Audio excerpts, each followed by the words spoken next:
हम्म,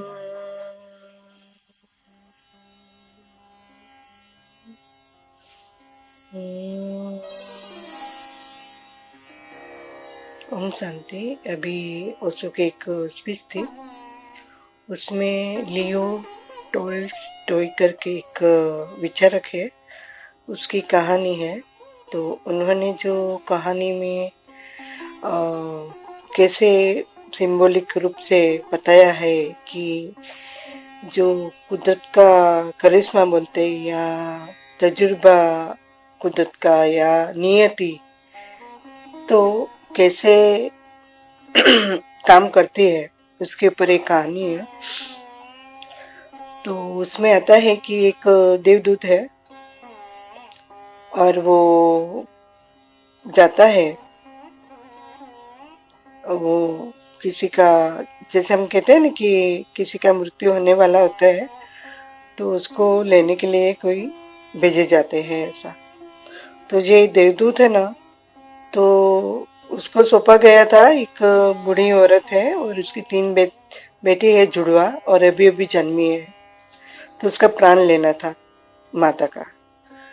तो उसने देखा, देवदूत ने, कि एक रोती है, एक चिल्लाती है, एक रोती रोती सो गई है, और एक है ना, माँ के ऐसे ट्राई कर रही है दूध पीने का, मृत है माता की। तो उसको देखकर ऐसे उसको दया आ जाती है, और माँ का वो नहीं लेता है प्राण, और वापस चला जाता है। तो फिर जो उसका बॉस था ना, तो उसने पूछा कि क्यों तू ऐसे खाली हाथ आया ऐसा। तो उसने बताया, कारण बताया कि ऐसा है। तो फिर उसने कहा कि क्या तू, जो नियति है, प्रारब्ध लिखा हुआ होता है सबका, उससे भी तू महान है क्या? उससे भी तू ज्यादा वो हो गया सुपर, कि तूने ये काम जो सौंपा गया था वो नहीं किया ऐसा करके। तो तू, तेरी ये भूल है, तो तुझे पृथ्वी पर जाना पड़ेगा। इन शॉर्ट बताना जाएगी फास्ट फास्ट। तो वो देवदूत जो है, ऐसे हमारे भाषा में हम यमदूत कहेंगे, ये रशियन की, रूस की कहानी है। तो वो पृथ्वी पर आ जाता है, और ऐसे उसका गरीबी, ऐसे कोई जैसे भीख मांगते हैं ना, ऐसे ऐसे रोड पर बैठा है। तो वो टाइम ऐसे एक चमार आता है, और वो ये पैसे कैसे भी करके इकट्ठा किया है, और वो बच्चे के लिए कपड़े खरीदने जाता है शहर में। तो उसने एक गरीब को देखा, ये जो देवदूत है उसको। तो उसके मन में दया आ जाती है। तो वो चमर जो है वो उसको कंबल खरीद कर देता है, और उसको लगा कि उसका तो रहने का घर भी नहीं है, तो वो अपने घर ले आता है।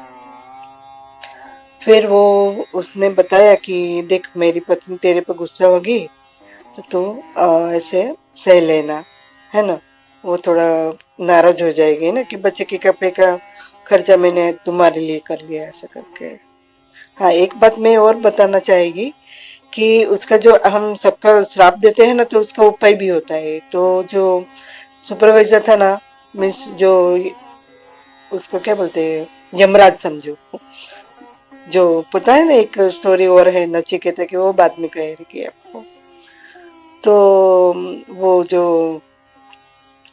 उसने श्राप का निवारण बताया कि तू 3 बार अपनी मूर्खता पर हंस लेगा, तो तुझे तेरी मुक्ति मिल जाएगी, तो वापस हमारे पास आ जाएगा स्वर्गलोक में। तो फिर अच्छा, तो वो गया अपने साथ वो चमर के घर पर। तो उसकी जो मिसेस है वो बहुत चिल्लाने लगी और डांटने लगी, झगड़ा किया। तो जो देवदूत है ना, वो हंसने लगा। फिर वो अ, तो जो चमार है वो, उसने पूछा कि तू क्यों हंसता है, मेरी मिसेस तो तेरे पर गुस्सा कर रही है। तो बोला मैं बाद में बताएगा, 3-4 बार हंस लेगा ना, फिर मैं तुझे उसका रीजन बताएगा।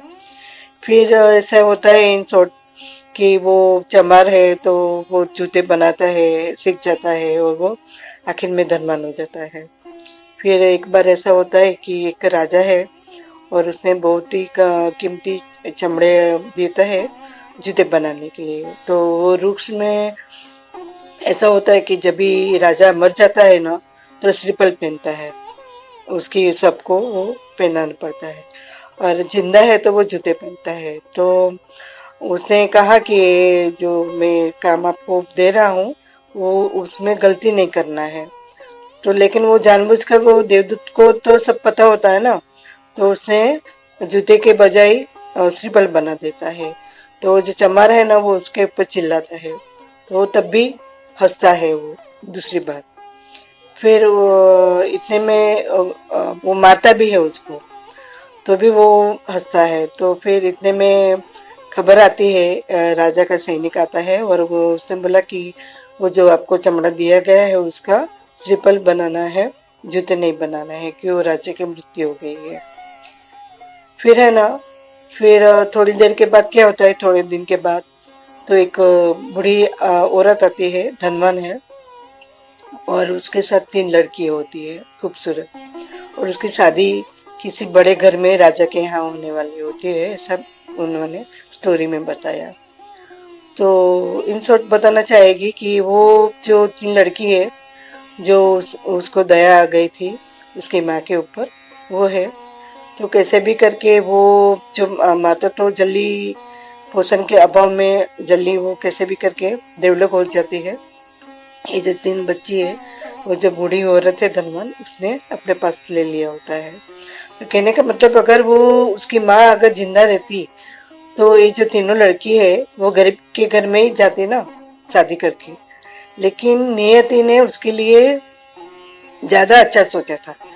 तो कहने का मतलब ये है कि हमको भविष्य की चिंता नहीं करनी चाहिए, सब कुछ हम लोगों को नियति के ऊपर छोड़ देना चाहिए, हमारे भाग्य के ऊपर। तो थोड़ा मगनु तेरा तुझको अर्पण, क्या लागे मेरा। ओम शांति अस्तु।